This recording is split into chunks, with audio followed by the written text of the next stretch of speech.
Up next on Eco Company, healthy food for all. And these guys want to do their part. Urban gardens are really cool because they provide fresh fruits and vegetables in areas that otherwise might not have them easily accessible. The crew from the Big Green Bus make a stop to pitch in at a community garden. Then, growing more than ivy at Yale University. Well, we've got our squash field right over there on the left and our brassicas right here. And coming up over here is where we grow all of our salad mixes. It's the Sustainable Food Project on the Ivy League campus. And talk about taking things into your own hands. Half and half? Yeah, that's perfect. Meet some teens pitching in to green up their school cafeteria, one head of lettuce at a time. And grab your apron, we're heading into the kitchen. Every individual born everywhere, it deserves the right to healthy food. On the menu, farm fresh food for all. All that and more on Eco Company. Starting right now.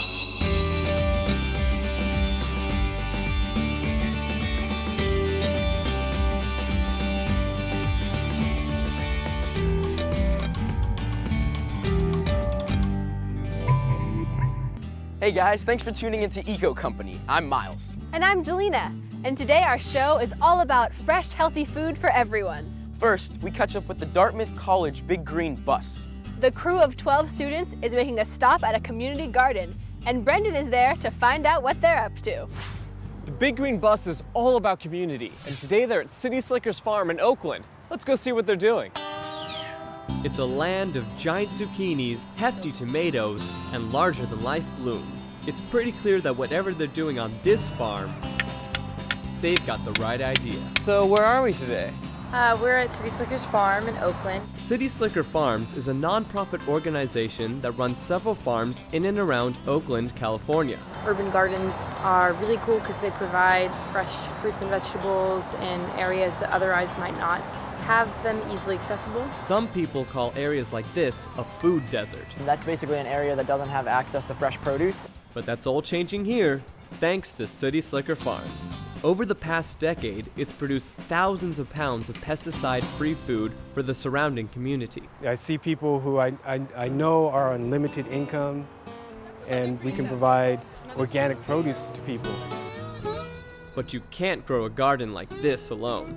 It takes a host of volunteers and assistants, like Joseph Davis, to keep the fresh veggies coming. City Slicker Farms, that's our mission, is to get fresh organic produce into the mouths and bodies of the people of West Oakland in particular.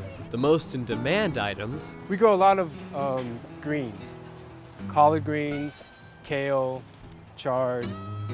We also grow root crops like beets and carrots. Not to mention huge tomatoes, and of course, zucchini. The community can take its pick every Saturday at the City Slicker Farm stand. The thing that I like the most is you get into conversations with people about the food, some of the nutritional benefits of, fresh greens. The produce is sold on a sliding scale, which means you pay only what you're able to pay. No one is turned away. Our philosophy is, since we want to get food into the hands and bodies of the people of the community, money is not the object. We've got organic produce, and if you don't have any money this week, but you want, some collard greens and some beets, we'll provide them for you. The mission is exactly what the Big Green Bus crew is all about. We're all about inspiring people to become involved in local service that furthers the community cohesion and also sustains a future for communities. Today, Remy, Maya, and the gang are pitching in to help out. I'm adjusting the water timers on all the plants, so I'm making sure that all the plants are getting fed or getting watered 5 times a week. City Slicker Farms uses the bio-intensive method to grow crops.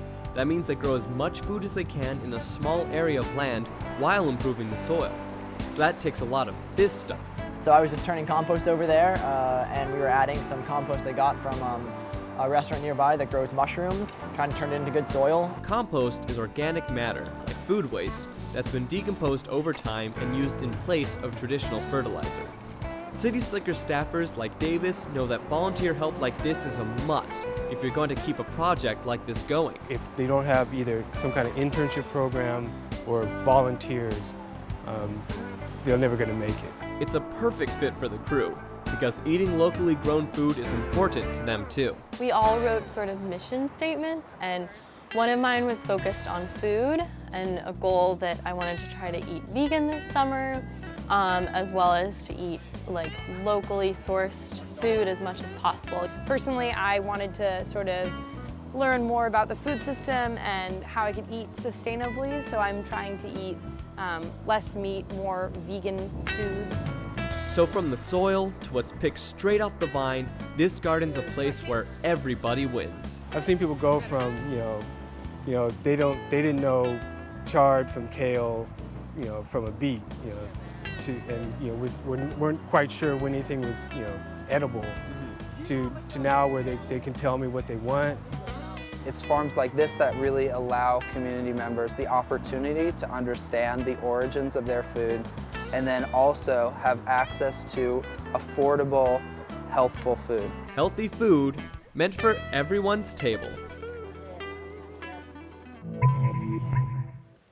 As you can probably imagine, we love our fruits and veggies here on Eco Company. Yep, you'll often find us checking out local produce at farmers markets. Yes, fresh tomatoes, salad greens, peaches, plums. My mouth is watering just thinking about it. Well, you should think about growing them. Even students at Yale University are getting in on the action. Yale University, traditional New England. Ivy-covered halls welcoming students from around the globe.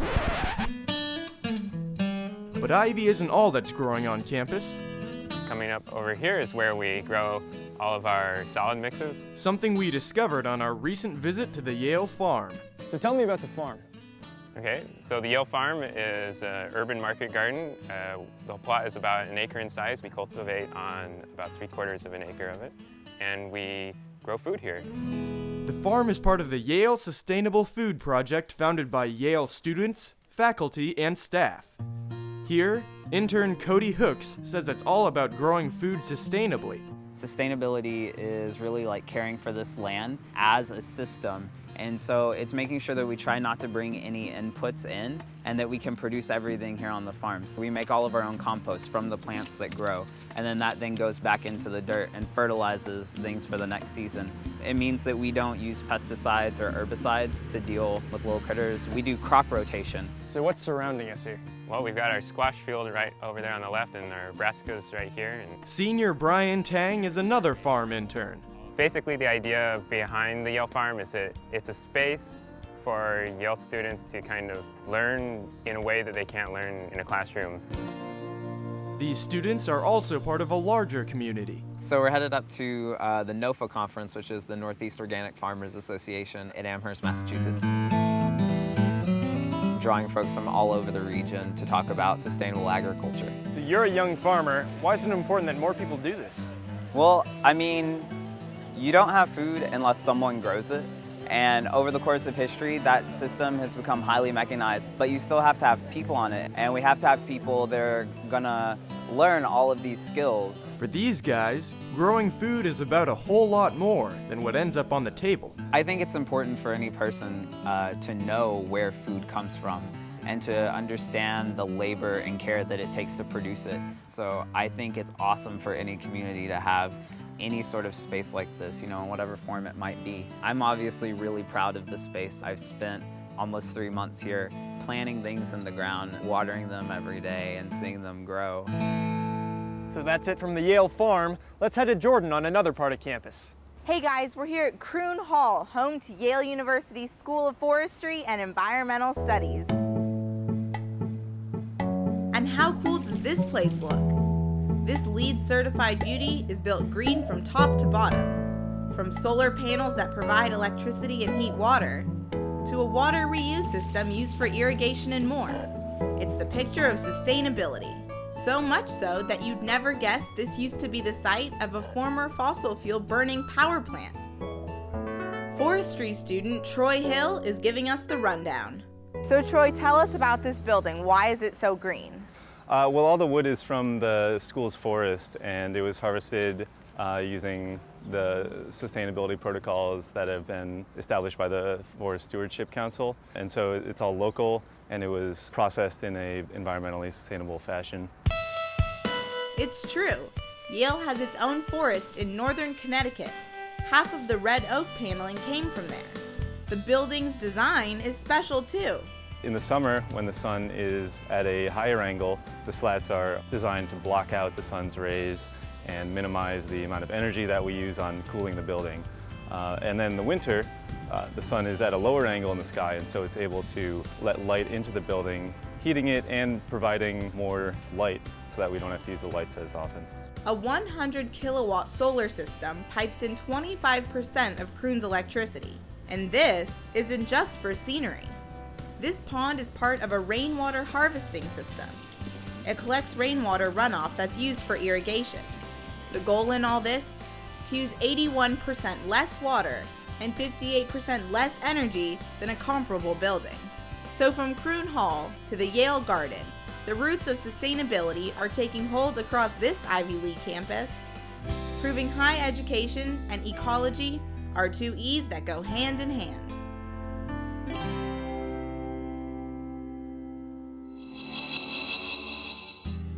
Don't have a garden at your school? No worries, that's what farms are for. Coming up next, the scoop on gleaning and how it helps these students green up their school cafeteria. And later, Every individual, born everywhere, it deserves the right to healthy food. grab your apron. We're headed into the kitchen. And on the menu, farm fresh food for all. More eco company is still ahead.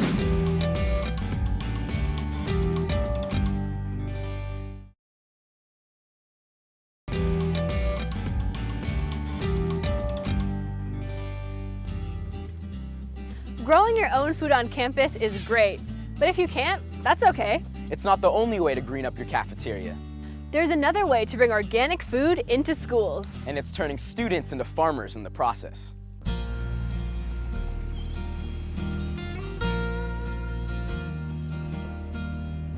If you like your leafy greens, then you've come to the right place, because these fields of green are prime for the picking.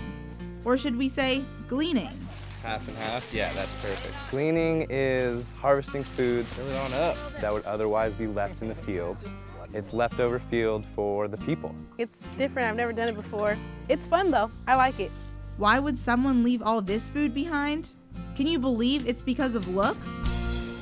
Over 20% of all food that we grow, in this case perfectly fine certified organic food, gets plowed under because our market restrictions are so tight. Right? The requirements for what a lettuce needs to look like or the color of a potato, if it's a little off, it doesn't get harvested. That's something Marin Organic is doing something about. The nonprofit is trying to get more gleaned food into schools. Helga Hellberg is the executive director. Our kids need to eat better at schools. It's really quite embarrassing what we feed them most of the time, and usually it comes down to a budget question. Marin Organic believes that we can feed all the children in this country healthy local organic food if we just use the food that we can glean. That's what brought Reba Darcy and Brianna Levi Smith out here today. They're pitching in to glean lettuce that'll be brought back to their high school. I think gleaning's important because it's like to better our lives, it's to make us healthier. It's putting less toxins in our body. It's very important because I know a lot of kids like complain about our school lunches and they're not good at all. And so if we bring like fresh foods and all that, they'll be happy. We'll get to eat happily for once. Whip it like Zorro, like a sword. Kind of do like a whip it down and pull up. Zorro method, like that, and it breaks off real nicely. There's so much extra food, so much food, and there's a lot of people that are hungry or unhealthy and could use this food. Chester Densmore works for the Marin Organic School Lunch Program. It's his job to get this stuff from nearby farms to school kitchens several times a week. I feel like I have one of the best truck driving jobs in the country because I go around and I pick up food from the local small organic farms, and then I deliver that food on the same day as I pick it up to the school cafeteria. This delivery is to the Novato Unified School District in Northern California. It's where Miguel Villarreal heads up food and nutrition services.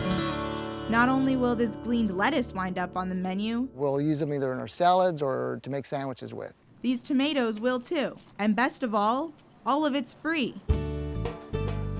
We've gleaned it. There's actually no cost associated to it. So, for example, we've gleaned today 50 boxes of lettuces. And so that value for us is about anywhere between a $500 to $600 value. In this economy where there's the budgets are really tight, it allows me to take that extra $500 to $600 and then purchase some additional organic products. After it's delivered, washed, diced, or chopped, the journey ends at the cafeteria lunch line. It's nice to pick food that is going to your school. It's really close. It's much fresher than the stuff we get at school and the stuff we usually eat. It's better this way. It's a model these food activists hope to spread around the nation. You can do this in any community USA because there's many different sites that you can glean. You can glean community gardens. You can glean community neighborhoods. It's a win-win-win all around. Hail to the lettuce. Thank you guys. Good job. Woo! Have you ever taken a cooking class? That's just what our next group of teens got to do. We'll catch up with them to see what's cooking. More eco company is still ahead.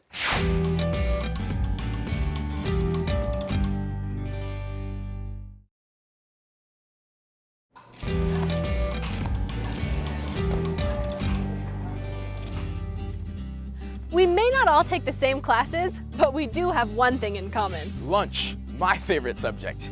Ooh, I think I'm hungry.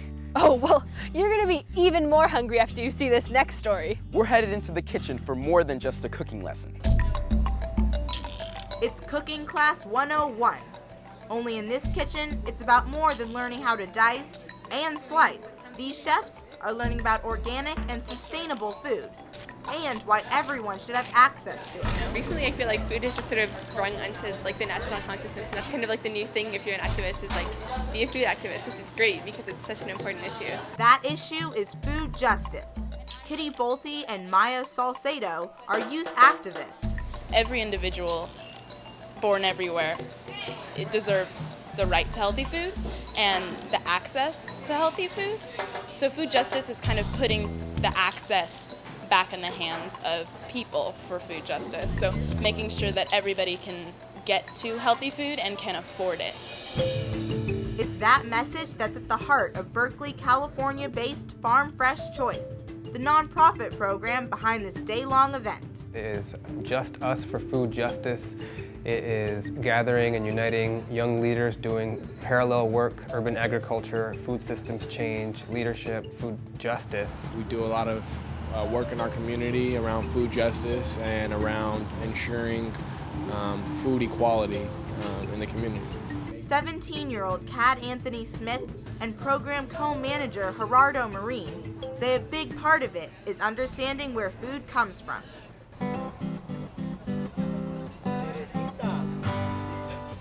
So that meant a little field trip to the farmer's market. So I'm curious to know how many people in this group like to cook. They're visiting the nearby market to meet some of the farmers up close and in person, to learn about how they farm and what it means to grow sustainably.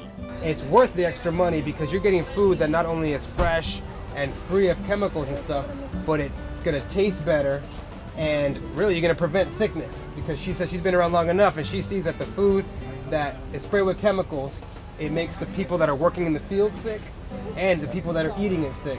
Not even a rainy day could dampen their message.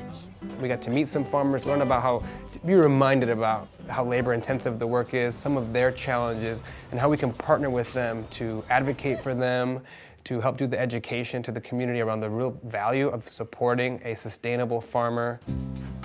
Farmers here say it's important for young people to get involved too. Because if you guys support it now, then that's the way it's going to be in the future. The farmer's experience was really cool. We learned about meat processing and stuff like that. We learned that you don't have to do it the industrial way and keep them in small areas. You can have cows graze grass for hours on end and then it'd be healthier for you. I definitely think that youth from all over are very involved because they don't have any choice but to be. I definitely think that this was just a reminder that the work that we're doing is really affecting people, and that there are more people like me, teenagers out there, who are interested in what's going on in their community and have something to say about it. And these teens hope you'll have something to say about it too. Get out there and make change in your community. Listen to what you think needs to be done and go out and try and make it happen. Now it's time to taste all their hard work. On the menu, homemade pizza, any way you like it. But at the end of the day, these guys are enjoying more than just good and new friendships at these tables. They're also learning a lasting lesson about bringing more sustainable food to everyone's table. Food is a right, and even if you think that you're getting healthy food, you need to check what you're eating. And if people say, well, that's just the way it is, or that's all we have, you need to question that and take the power of your nutrition and your food into your own hands.